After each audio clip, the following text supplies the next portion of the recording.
Okay, be honest with me. How many times have you washed your hair, blow dried it, teased it within an inch of its life, and by lunchtime it's lying there like it gave up on you? Yeah?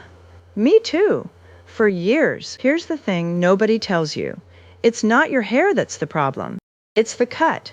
Fine hair after 60 doesn't need more product, more time, or more patience. It needs the right shape doing the work for you. So today, I'm showing you the 5 bob haircuts that are basically cheat codes for fuller looking hair. No extensions, no magic powder, just smart cutting. And that last one, I did it on a client last week, and she legit asked the mirror if she'd had a facelift. We'll get there. Stick with me. This one's for the woman who loves her length, but is tired of it looking limp by 2 p.m. I call it the soft lob. It sits right around the collarbone, and it's basically the gateway cut.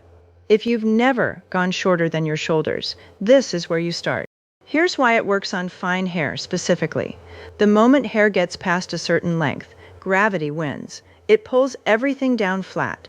The soft lob shortens just enough that your hair doesn't have the weight to drag itself down.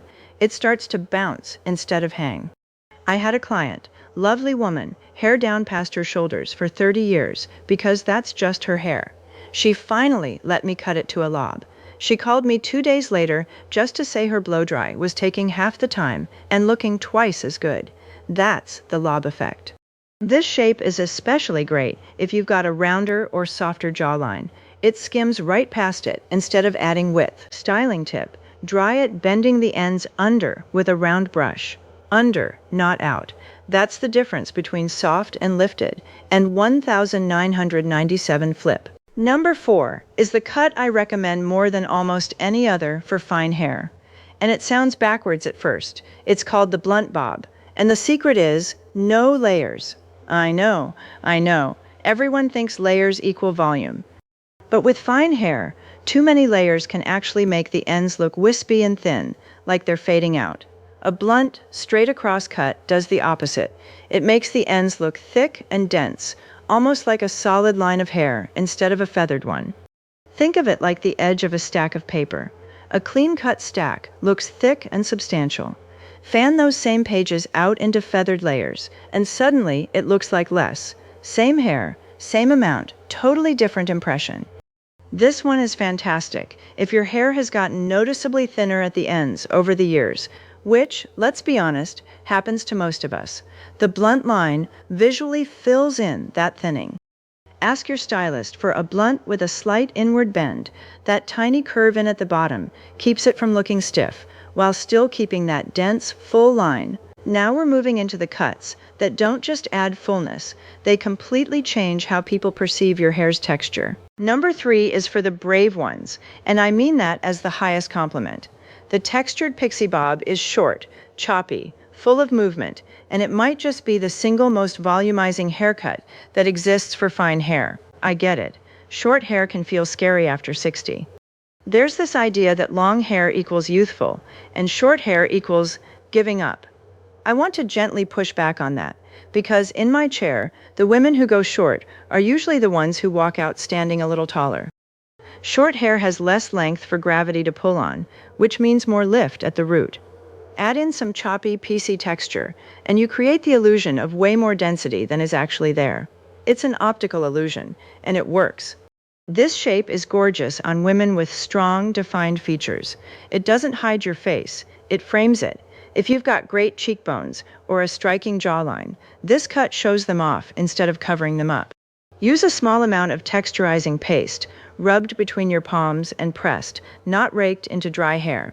Gives you that piecey, lived-in look without flattening the roots. All right, we are now in the top 2, and these next 2 cuts, these are the ones people screenshot. Number 2, the angled A-line bob. Shorter in the back, longer toward the chin in front. And I will say this with full confidence. This cut has a face-lifting effect that no cream or serum can compete with. Here's the magic of the angle. Your eye naturally follows a line. When that line points upward and forward, toward your chin and jaw, it pulls visual attention up and out, away from anything you might want softened, and toward your eyes and cheekbones instead. It's the haircut version of those tricks you read about in styling your clothes, like how a V-neck elongates, or how the right earring shape can change your whole face. Same principle, just with hair. This one is incredible if you've got fine hair around the face specifically. The longer front pieces use what hair you do have there to maximum effect, while the shorter back keeps things light and bouncy. Blow dry the front pieces forward and slightly under, toward your chin, to really commit to that angle. Don't let them just hang straight down. And now, the one I teased at the very beginning, the cut that made my client check the mirror twice. Let's talk about number one. Number one is the layered volume bob. And unlike that blunt bob we talked about earlier, this one does use layers, but in a very specific, strategic way. The trick is internal layering. Layers cut inside the shape of the bob, not at the visible ends. So from the outside, it still looks like a clean, full bob line. But underneath, those internal layers remove weight and let the top section spring up and out instead of sitting flat against your scalp. This is the cut I did on that client I mentioned at the start. She'd had the same flat, weighed-down bob for years. Same length, same blunt line, no internal structure. We added internal layering, shaped it to lift right at the crown, and she legitimately turned to the mirror and said, "Did you do something to my face?" No, we did something to her hair. The face just got to show up better because of it. This is genuinely close to a universal flattering cut. It works across face shapes because you're customizing where the lift and lightness happen based on your individual hair growth pattern. This is the one cut where a root-lifting mousse, applied at the scalp before blow-drying upside down for the first 60 seconds, makes a dramatic difference. The cut does 80% of the work.